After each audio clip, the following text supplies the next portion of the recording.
Cleveland, they played their best game of the season last night, and the Giants played their worst game of the season last night by far.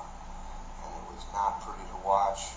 I was not a happy camper after the game was over. A little bit more settled down today, but still, nasty game.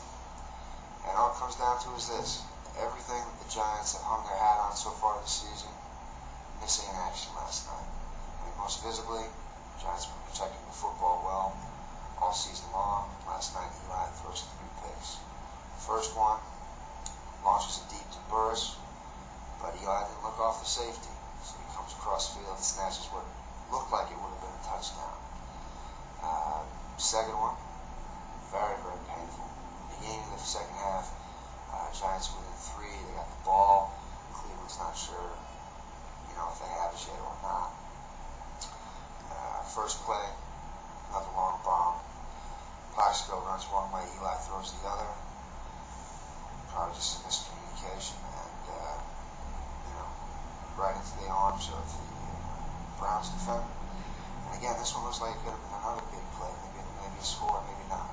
And then finally, the third pick, nail in the coffin. Still a manageable game. The Giants are driven downfield. There's plenty of time left for the green zone. And I didn't think this wasn't really Eli's fault. Maybe he held up a little bit. He waited a little too long to throw the ball, but just I thought an awesome play by the Browns corner. Picks it off. Goes 94 yards for the score. Certainly the picks, you don't take care of the football. Anytime you throw 3 picks in the game, have 3 turnovers, probably not going to win. Second thing, all season, Giants have prided themselves on controlling the line of scrimmage on both offensive and defensive line. We didn't either last night. The Browns were more physical than us. Jamal Lewis got a good ground game going. We didn't establish our ground game as well as we would have liked, probably. But I got to give props. Jacobs and Ward both had strong games. Ward very quietly had over 100 yards rushing and averaged more than 10 yards a carry. So some positives, I guess, to take away from that. But Cleveland owned the line of scrimmage. They were more physical than we were last night, and it showed. And that carries over into another shocking statistic for me. 0 sacks. This is a Giants team that prides itself on pressure defense, and we came away with 0 sacks last night. You do not pressure Derek Anderson, he's going to make some big plays when he's got all day to throw, especially with the talent surrounding him.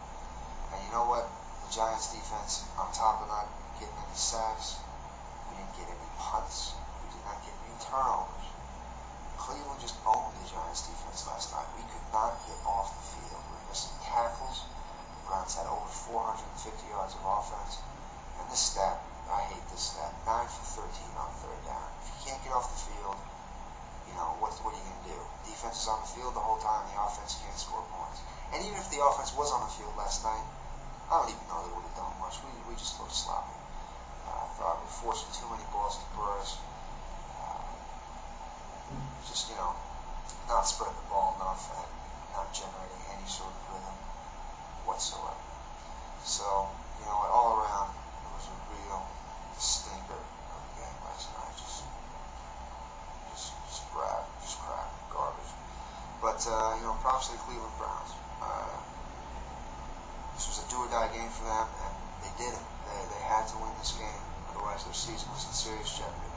They got some key guys back. They had a couple weeks to get ready, and they showed up big time. And I think if they play anything like they played last night the rest of the season, they're going to make some noise in the AFC North. And it'll be interesting to see. Next week they take on our division rivals, the Redskins. So I think that'll be a really good game, and maybe this can have a positive spin-off for the Giants. And see, maybe Cleveland can knock off another NFC East team 2 weeks in a row. We'll see. But hey, you know what? That's the Redskins. We got to worry about ourselves. And as frustrating as this is, I think you got to keep a lot of things in perspective. First of all, we're still 4-1. It's a decent record. No, it's a good record. First in the NFC East still, thanks to a couple losses around the division. We got a talented team. We have a tough team. We have a smart team. And believe it or not, we do have a good coaching staff. Everybody around here is all up in arms whenever something goes south, but we got a good team. I think turn around quick, because next week we got San Francisco coming into town, coming back to Giants Stadium, and we do not want to lose 2 games in a row. We do not want to lose a game at home, and we definitely do not want to lose to a 2-3 team. I know statistics and records don't mean much at this point in the season, but I think they'll still give you a guideline that you can follow. And if you look at the schedule of the 11 remaining games we play, and 11 again, only 2 of those teams have sub-500 records right now. San Francisco is one. This is a game that we should win. This is a game that we need to win. So I think the guys are going to recover. They definitely were embarrassed last night. I think they're going to prepare, refocus, and get ready, and they're going to show up to play on Sunday. Let's see, anything else here? Anyway, that'll about do it for me. For a full write-up of this week's game, check out the Giant Steps blog. Also going to recap of some key contests over the weekend. And we got a short week this week to get ready for St. Fran. Finally, a message for all the trash talkers. If you're going to talk smack, if you're going to hate on other teams, you need to be man enough, you need to have the courage, you need to have the decency. When your own overrated team with an inferior record loses, to fess up and give props where they're due. If you can't give respect and give props to teams when you should, and admit when your own team does not perform well, you better keep your mouth shut when you're talking about other teams.